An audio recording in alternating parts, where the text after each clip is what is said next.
तो ममता बनर्जी की चोट को देखकर यही सही कहिए कि लगातार सस्पेंस बरकरार है। चश्मदीद कुछ और कह रहे हैं और गाड़ी कुछ और कह रही है। आपने आज तक सियासत में स्वयंभू नेताओं के बारे में सुना होगा, लेकिन सहानुभूति की सियासत बताते हुए हम आज अपनी पॉलिटिकल डिक्शनरी से एक नया शब्द ला रहे हैं, सहानुभूति नेता, सहानुभू नेता जिसका नाम है, अर्थात वो नेता जो सहानुभूति को अवसर में बदलने में माहिर होते हैं। तो हमने आपसे वादा किया है कि रोज कोई ना कोई अपनी पॉलिटिकल डिक्शनरी से एक शब्द लेकर आएंगे और आज वो शब्द है सहानुभू नेता। बंगाल में ममता बनर्जी के जख्म को सेंटर में रखकर सियासत की सांप सीढ़ी का खेल चल रहा है। आपको जानकर ताज्जुब होगा कि ज्यादातर मामलों में बड़ी राजनीतिक हस्ती की चोट उन्हें शारीरिक तौर पर भले ही नुकसान पहुंचाए, लेकिन राजनीतिक तौर पर फायदा ही पहुंचाती है। यह बात बिल्कुल सच है और इसकी गवाही इतिहास देता है। इसीलिए दीदी को लगी चोट को कैसे भावनात्मक मुद्दा बनाया जाए, तृणमूल की पूरी पॉलिटिक्स अब इसके इर्द गिर्द है। दूसरी तरफ बीजेपी और विरोधी पार्टियां हैं जो घटना को दीदी का पॉलिटिकल ड्रामा कह रही हैं, ताकि तृणमूल कांग्रेस चोट को वोट में ना बदल पाए। शहमाद की इस राजनीति की पूरी पिक्चर देखिए।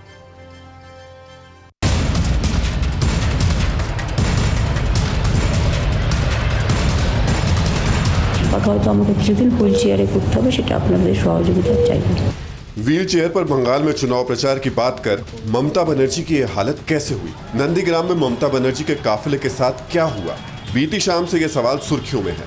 ममता बनर्जी का आरोप है कि उन पर हमला हुआ है।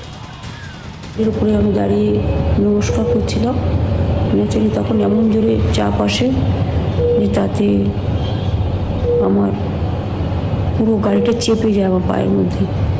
এই অবস্থায় टीएमसी साजिश का शक जता रही है तो विरोधी पार्टियां दीदी की चोट को सहानुभूति वोट से जोड़ रही हैं। उनके ऊपर हमले की खबर मन को विश्वास पैदा करने वाली नहीं। देखिए, हम तो कभी हिंसा की राजनीति पर विश्वास नहीं करते और भारतीय जनता पार्टी के कार्यकर्ता इसमें हो भी नहीं सकता। पर वो राजनीतिक लाभ उठाने के लिए अगर भारतीय जनता पार्टी के कार्यकर्ताओं को फंसाएंगे तो हमको प्रजातांत्रिक तरीके से विरोध करेंगे। चोट जरूर लग सकते हैं और ये चोट जल्द से जल्द उनको इलाज हो जाए, वो चुस्त दुरुस्त बन जाए, ये जरूर मैं चाहता हूँ, लेकिन ये चुनावी रंग लाना ठीक नहीं है। क्या सियासत में चोट और वोट का रिश्ता है? इसकी गुत्थी सुलझाएंगे, लेकिन पहले ममता बनर्जी के भतीजे अभिषेक बनर्जी का यह बयान देखिए। अभिषेक ने सोशल मीडिया के जरिए बीजेपी को सीधी चेतावनी दी है कि 2 मई को जनता की ताकत का पता चलेगा।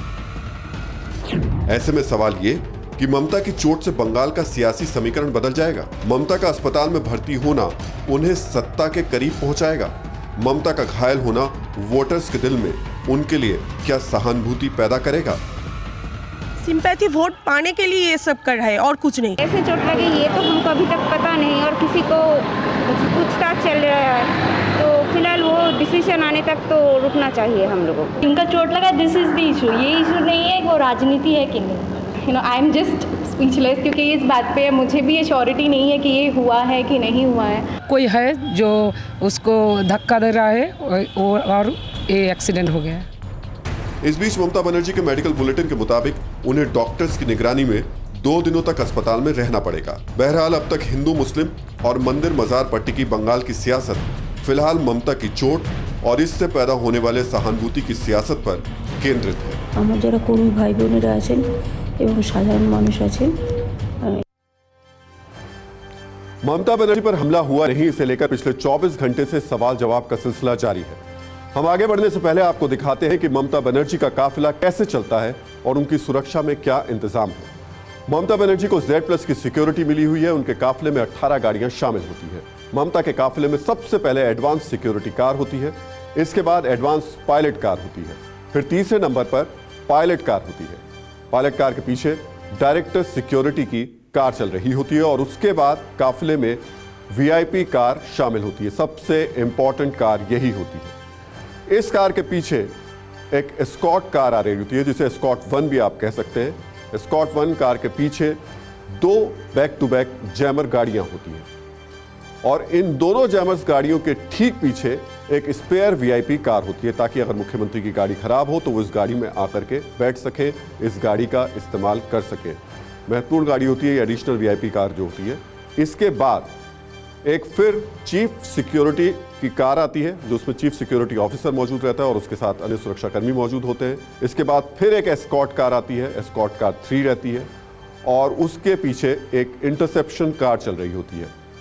इस इंटरसेप्शन कार के पीछे महिला सुरक्षा कर्मियों की एक गाड़ी रहती है और उस गाड़ी के पीछे एम्बुलेंस मौजूद रहती है। एम्बुलेंस के फिर ठीक पीछे एक सिक्योरिटी कार चल रही होती है और इस सिक्योरिटी कार के बाद में एक टेल कार होती है, इसे आप सेकंड लास्ट कार भी कह सकते हैं, और आखिर में एक स्पेयर इंटरसेप्शन कार होती है। 18 काफिलों का, ये गाड़ियों का पूरा काफिला है, लेकिन उसके बावजूद ममता बनर्जी पर हमला होता है। सवाल इसी को लेकर खड़े हो रहे हैं। फिक्र आपकी, सोमवार से शुक्रवार रात 9 बजे सिर्फ TV9 भारतवर्ष पर।